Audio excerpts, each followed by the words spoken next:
अगर हम ये एग्जांपल देखेंगे, do two z divide by do x2 is equal to do two z divide by do t2। तो इसको मैं इस तरह से भी लिख सकता हूँ, do two z divide by do x2 हम किससे डिनोट करते हैं, r से, is equal do two z divide by do t2 हम किससे डिनोट करते हैं, t से। ठीक है ना। तो this means r minus t is equal to 0।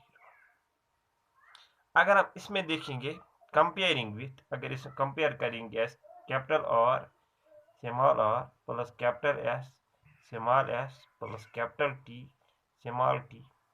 Plus F of X Y Z P Q equal to 0, equal to हमें खाली इससे वास्ता है। अगर आप देख इस इक्वेशन को, इक्वेशन फर्स्ट जो है इसको आप कंपेयर करोगे इससे, जो ये है आपको कैनोनिकल फॉर्म है। दिस मीन कैपिटल आर होता है स्मॉल आर का कोफिशिएंट, तो यहाँ पे स्मॉल आर का कोफिशिएंट क्या है, 1, so capital R is equal to 1। इसी तरह से कैपिटल एस होता है स्मॉल एस का कोफिशिएंट, इस इक्वेशन में स्मॉल एस है ही नहीं तो कैपिटल एस इज 0।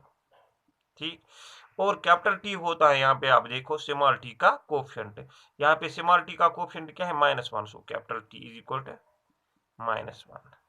नाउ मैं देखूंगा, नाउ एस स्क्वायर माइनस 4 और टी, इसका वैल्यू मैं देखूंगा क्या ये इक्वल टू 0 है तो पैराबोलिक है, क्या ये ग्रेटर देन 0 है तो हाइपरबोलिक है, क्या ये लेस देन 0 है तो इलिप्टिक है।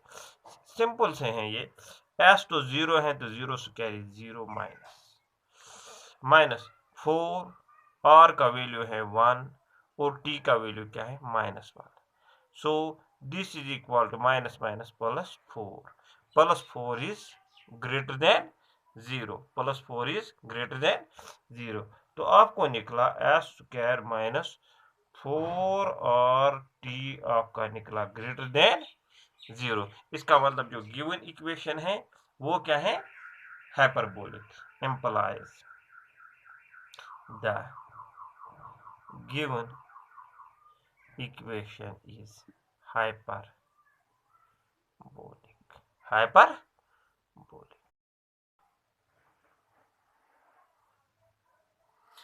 अगर हम ये एग्जांपल देखेंगे, the one dimensional heat equation, इससे पहले हमने देखा था वन डायमेंशनल जो वेव इक्वेशन है वो हाइपरबोलिक है, ये है वन डायमेंशनल हीट इक्वेशन।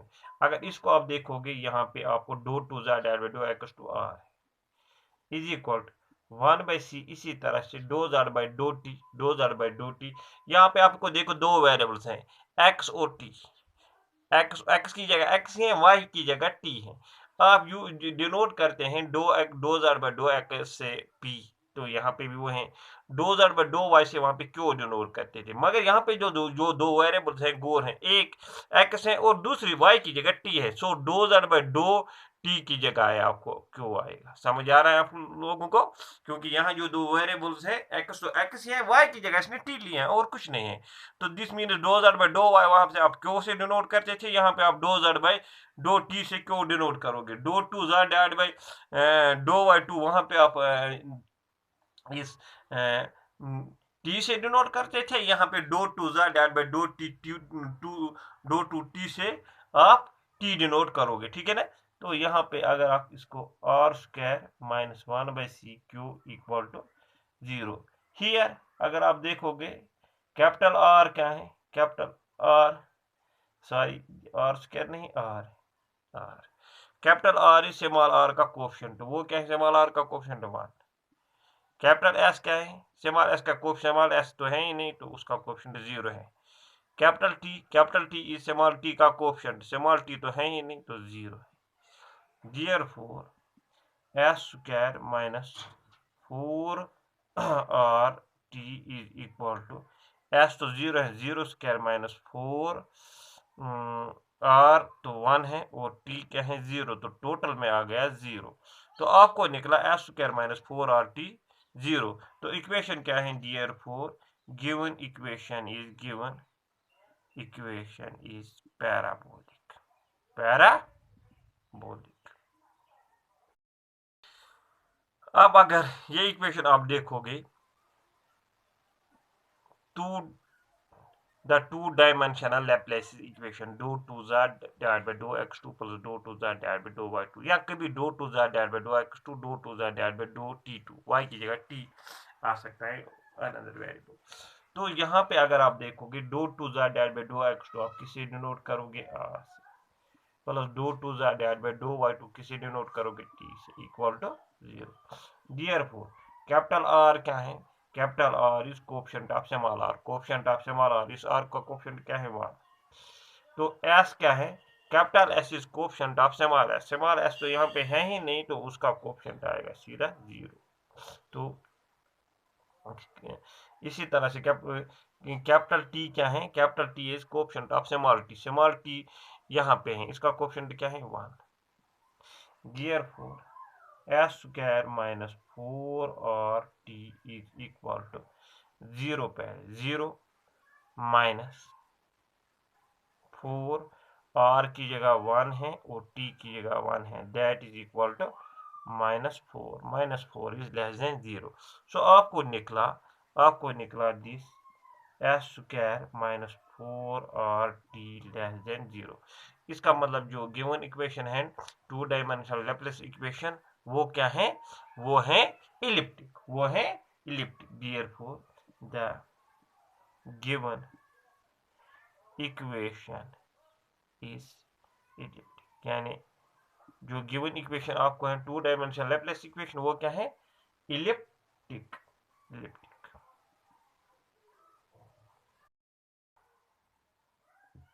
अब अगर आप ये इक्वेशन देखोगे dou 2 z divided by dou x2 is equal to x square dou 2 z divided by dou y2, तो यहाँ पे आपको पता है dou 2 z divided by dou x2 किसे डिनोट करते हो r से is equal to x square dou 2 z divided by dou y2 किसे डिनोट करते हो t से।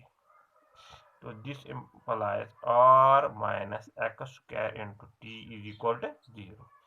Therefore कैपिटल R होता है स्मॉल r का कोएफिशिएंट, स्मॉल r यहाँ पे है, इसका कोएफिशिएंट 1 है, ठीक। कैपिटल एस होता है स्मॉल एस का कोएफिशिएंट, स्मॉल एस तो है ही नहीं तो कैपिटल एस इज 0, ठीक। तो कैपिटल टी होता है आपको स्मॉल टी का कोएफिशिएंट, स्मॉल टी यहाँ पे है, इसका कोएफिशिएंट क्या है? -x²। Therefore s square minus 4 और T is equal to S तो 0 है, 0 स्क्वायर 0 माइनस 4 r की जगह 1 और t की जगह -x²। तो यह आपको आएगा minus minus plus 4x² minus plus 4x²। Now 4 is positive, x² तो हर एक वैल्यू पे पॉजिटिव आएगा, सो this is greater than 0। This implies आपको निकला s² माइनस 4 और t greater than 0 implies the given equation is hyperbolic, implies the given equation is hyperbolic।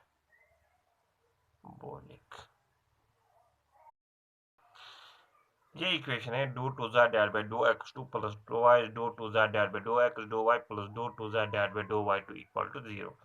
तो अगर आप इसको इस स्टैंडर्ड फॉर्म में लिखोगे dou 2 z divided by dou x2 आपको पता है ये किसे आप डिनोट करते हो r से, plus dou y dou 2 z divided by dou x dou y किसे डिनोट करते हो s से, plus dou 2 z divided by dou y2 किसे डिनोट करते हो स्मॉल t से इक्वल टू 0। Therefore अगर मैं यहाँ पे देखूंगा capital R is coefficient of small r का कोएफिशिएंट 1 है। Capital S is coefficient of small s, तो स्मॉल s का कोएफिशिएंट 2 है। इसी तरह से capital T is coefficient of small t, that is 1। Therefore s square minus 4 और t is equal to s square आएगा 2 होल स्क्वायर क्योंकि s का वैल्यू है 2 माइनस 4 और क्या है 1 और t भी है 1, this is 4 minus 4 is equal to 0। Therefore the given equation is parabolic। तो इसी तरह से भी आप भी और छोटे छोटे एग्जांपल्स कर लेना, पैराबोलिक कौन है, हाइपरबोलिक कौन है, इलिप्टिक कौन है। वहाँ पे इजीली आपको मैंने आपको बोला है formula, S square minus 4RT अगर इक्वल टू 0 है पैराबोलिक, अगर लेस देन 0 है इलिप्टिक, ग्रेटर देन 0 है हाइपरबोलिक। हो गए पार्शियल डिफरेंशियल इक्वेशन आपका कंप्लीट। इंशाल्लाह कल या परसों हम उठाएंगे जो आपका सेकंड सीरीज ऑफ फंक्शंस है, उसकी तरफ जाएंगे इंशाल्लाह।